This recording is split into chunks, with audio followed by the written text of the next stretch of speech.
사랑하는 대학교의 성도 여러분, 2021년 8월 4일 수요일 아침 주님의 이름으로 문안드립니다. 오늘도 성령 충만함으로 주의 말씀이 깨달아지고 주의 말씀이 우리의 삶에 적용되어지는 귀한 은혜가 있기를 간절히 소망합니다. 오늘 함께 보실 하나님의 말씀은 이사야서 56장 1절에서 8절까지 말씀입니다. 여호와께서 이와 같이 말씀하시기를 너희는 정의를 지키며 의를 행하라.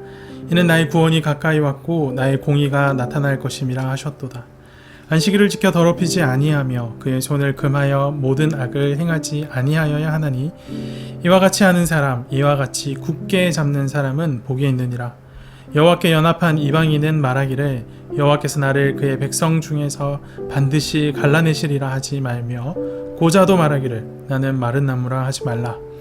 여호와께서 이와 같이 말씀하시기를 나의 안식일을 지키며 내가 기뻐하는 일을 선택하며 나의 언약을 굳게 잡는 고자들에게는 내가 내 집에서 내 성 안에서 아들이나 딸보다 나은 기념물과 이름을 그들에게 주며 영원한 이름을 주어 끊어지지 아니하게 할 것이며 또 여호와와 연합하여 그를 섬기며 여호와 이름을 사랑하며 그의 종이 되며 안식일을 지켜 더럽히지 아니하며 나의 언약을 굳게 지키는 이방인마다 내가 곧 그들을 나의 성산으로 인도하여 기도하는 내 집에서 그들을 기쁘게 할 것이며 그들의 번제와 희생을 나의 제단에서 기꺼이 받게 되리니 이는 내 집은 만민이 기도하는 집이라 일컬음이 될 것임이라. 이스라엘의 쫓겨난 자를 모으시는 주 여호와가 말하노니 내가 이미 모은 백성 외에 또 모아 그에게 속하게 하리라 하셨느니라. 아멘. 지금까지 살펴온 이사야 40에서 55장은 고레스가 일어나 바벨론을 무너뜨리고 바사제국을 건설한 후에 바벨론에 의해 포로된 이스라엘 민족을 고국으로 돌려보낸 사건을 배경으로 하고 있습니다. 반면 오늘 본문부터 시작되는 이사야 56장에서 66장 말씀은 이미 가나안으로 돌아가서 정착하여 살고 있는 포로기한 공동체의 삶을 배경으로 하고 있습니다. 40에서 55장을 기준으로 56장에서 66장의 배경이 약 한 세대 정도의 시간이 흐른 것을 우리가 확인할 수 있는 겁니다. 오늘 본문 중에 8절이 이 배경을 잘 보여주는데요. 8절 말씀을 보십시오. 이스라엘의 쫓겨난 자를 모으시는 주 여호와가 말하노니 내가 이미 모은 백성 외에 또 모아 그에게 속하게 하리라 하셨느니라. 이미 돌아온 백성들이 있지만 아직 더 돌아오게 할 것이라 라고 말씀하십니다. 주전 538년 제1차 포로기한이 있은 후 주전 450년경에 에스라 그리고 느헤미야가 각각 제2차, 3차 포로기한을 주도했던 것을 생각해 볼 때 56에서 66장까지의 배경이 1차 포로기한이 있은 후에 2차, 3차 포로기한이 있기 전 그 어떤 시점, 중간의 시점임을 우리가 알 수가 있습니다. 당시 이스라엘은 굉장히 더딘 회복을 경험하고 있었습니다. 바벨론의 지배에서 벗어나긴 했지만 예루살렘과 유다 성읍의 재건은 별 진전이 없었고 여호와의 통치도 눈에 띄게 드러나지 않는 모습을 보였습니다. 그러자 하나님의 약속에 대한 백성들의 회의가 싹트기 시작합니다. 이때 하나님께서 이스라엘 백성을 향해 말씀하십니다. 1절 말씀을 보십시오. 여호와께서 이와 같이 말씀하시기를 너희는 정의를 지키며 의를 행하라. 이는 나의 구원이 가까이 왔고 나의 공의가 나타날 것임이라 하셨도다. 1절은 주님께서 약속하셨던 그 회복이 지체되고 있는 원인을 밝히고 있습니다. 하나님의 구원이 더디 완성되는 이유, 하나님께서 능력이 없으신 분이라거나 하나님께서 변심하셨다거나 하는 문제가 아니었습니다. 오히려 문제는 하나님의 계명을 무시한 이스라엘 백성에게 있었습니다. 몸은 돌아왔지만 행동을 돌이키지는 않았던 겁니다. 그래서 하나님께서 말씀하십니다. 정의를 지키며 의를 행하라. 그리고 이 정의와 공의가 어디서 시작되는지 가르쳐 주십니다. 2절 말씀 보겠습니다.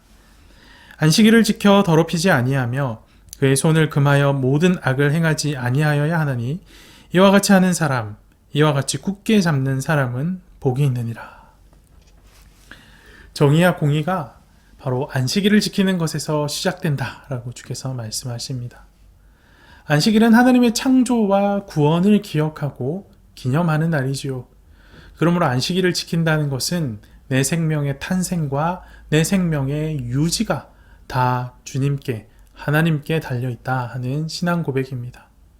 이 고백이 없으면 내 생명의 주관자는 내가 되고 맙니다. 내가 내 생명의 주관자가 되면 생명을 유지하기 위해 선택하는 모든 일이, 내가 하는 모든 일이 정당화됩니다. 선과 악, 정의와 공의가 나의 유익이라는 기준으로 재편되는 겁니다. 이렇게 되면 어떤 결과가 생길까요? 악을 행할지라도 나에게 유익하다면 멈출 수 없게 됩니다. 오늘 말씀이 말하는 것처럼 손을 금하지 않고 악을 행하게 되는 겁니다.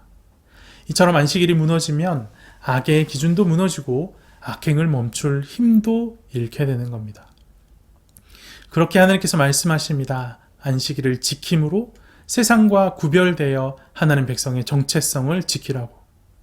자기 유익을 쫓아 하나님이 나에게 하실 일만 헤아리지 말고 하나님의 뜻에 합당한 삶을 살아보라 라고 말씀하십니다. 그때 정의와 공의가 실현되며 하나님께서 약속하신 복을 경험하게 될 것이다 라고 말씀하십니다. 그리고 이어지는 말씀들 가운데 그 복이 어떻게 실현되어지는지 확인할 수 있습니다. 먼저 3절에서 5절까지 말씀을 보겠습니다. 여호와께서 연합한 이방인은 말하기를 여호와께 연합한 이방인은 말하기를 여호와께서 나를 그의 백성 중에서 반드시 갈라내시리라 하지 말며 고자도 말하기를 나는 마른 나무라 하지 말라.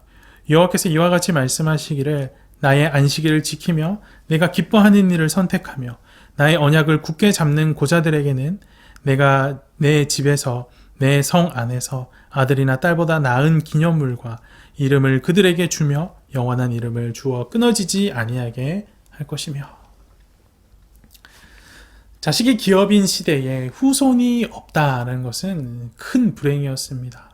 신명기 23장 말씀에 따르면 이 자식이 없는 자들은 총회에 참석할 수도 성전에 출입할 수도 없는 자들이었습니다. 스스로를 마른 나무처럼 인식하며 저주받은 운명에 절망해야 했습니다. 하지만 하나님께서는 이들의 슬픈 운명을 바꾸시겠다라고 말씀하십니다. 안식일을 지키며 언약의 말씀에 충실한 자에게 마른 나무 같은 삶도 바꾸시겠노라 라고 약속하십니다. 안식일을 지키는 자, 언약의 말씀을 굳게 붙드는 자에게 운명이 바뀌는 놀라운 복이 임하는 것입니다. 계속해서 6절, 7절 말씀을 보십시오. 또 여호와와 연합하여 그를 섬기며 여호와의 이름을 사랑하며 그의 종이 되며 안식일을 지켜 더럽히지 아니하며 나의 언약을 굳게 지키는 이방인마다 내가 곧 그들을 나의 성산으로 인도하여 기도하는 내 집에서 그들을 기쁘게 할 것이며 그들의 번제와 희생을 나의 제단에서 기꺼이 받게 되리니 이는 내 집은 만민이 기도하는 집이라 일컬음이 될 것임이라. 이스라엘 역사를 돌아보면 늘 확인할 수 있듯이 이방인들은 늘 멸시의 대상이었습니다. 하나님의 언약과 하나님의 은혜로부터 소외되었기 때문에 더 멸시의 대상이 되곤 했습니다.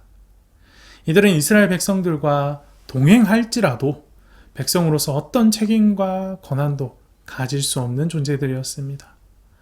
하지만 이제 하나님은 이들도 거룩한 산으로 인도하시며 하나님의 집으로 영접하시겠다라고 약속하십니다. 이방이라 할지라도 안식일을 지키고 언약의 말씀을 굳게 붙든다면 하나님의 집을 선물로 주시겠다라고 약속하십니다. 멸시와 천대를 받던 인생이 하나님의 집을 선물로 받는 축복을 얻게 되는 것입니다. 포로기한 이스라엘에게 더 이상 혈통적인 특권은 없습니다. 오직 여호와 하나님을 믿는 믿음만이 중요합니다. 믿음이 있다면 이방인이든 고자든 상관없이 하나님의 축복에 참여할 수 있습니다. 언약을 굳게 잡는 자, 안식일을 지키는 자인지 아닌지가 중요할 뿐입니다. 도저히 벗어날 수 없을 것 같은 어려움들이 닥쳐올 때가 있습니다. 이게 내 운명인가 보다 하고 체념하고 포기하고 싶을 때가 얼마나 많은지 모릅니다. 하지만 오늘 하나님의 말씀은 우리에게 분명하게 말하고 있습니다. 하나님은 운명을 바꾸시는 분이라고. 사랑하는 대학교의 성도 여러분, 하나님은 운명을 바꾸시는 하나님이십니다. 특별히 여호와와 연합하는 자, 여호와를 섬기며 여호와의 이름을 사랑하는 자, 여호와의 종이 되며 안식일을 지켜 더럽히지 아니하는 자, 여호와의 언약을 굳게 지키는 자의 운명을 하나님께서 축복하십니다. 도저히 답이 없는 것 같은 내 인생의 문제들, 절대 변하지 않을 것 같은 나를 둘러싼 상황들, 하나님은 바꾸실 수 있습니다. 오직 하나님만을 붙들어 복된 인생을 살아가는 대학교의 성도들이 되기를 간절히 소망합니다. 함께 기도합시다. 살아계셔서 역사하시는 하나님 아버지 감사합니다. 오늘도 우리 가운데 귀한 말씀을 허락하셔서 주님께서 운명을 바꾸시는 분임을 다시금 깨닫게 하시고 그 하나님께 우리의 인생을 맡길 수 있는 귀한 결단의 시간을 허락하여 주심에 감사합니다. 주님, 죄로 인해 죽을 수밖에 없었던 저희를 죄의 종로로 타며 신음하고 있던 저희를 예수 그리스도를 보내시어 구원하시고 주의 자녀 삼아 주심으로 우리의 운명을 바꾸셨음을 기억합니다. 우리의 삶을 바꾸시는 분, 우리의 운명을 새롭게 하시는 분, 오직 하나님임을 우리가 믿사오니 주님, 우리가 처해 있는 이 모든 어려움에 운명과 같이 다가오는 이 모든 고난들과 아픔들과 슬픔들조차도 주님 변화시켜 주시옵소서. 새롭게 하여 주시옵소서. 주의 약속을 믿고 주를 굳게 붙드는 자에게 새로운 운명과 복을 허락하셨사오니 우리 모든 대학교의 성도들이 지금 겪고 있는 모든 어려움들과 아픔과 슬픔에서 벗어나 주님께서 허락하시는 놀라운 복을 누리는 은혜가 있기를 간절히 소망합니다. 주님, 복에 복을 더하시고 우리 모든 대학교의 성도들의 삶을 붙들어 주시옵소서. 이 모든 말씀 살아계신 예수 그리스도 이름으로 기도합니다. 아멘.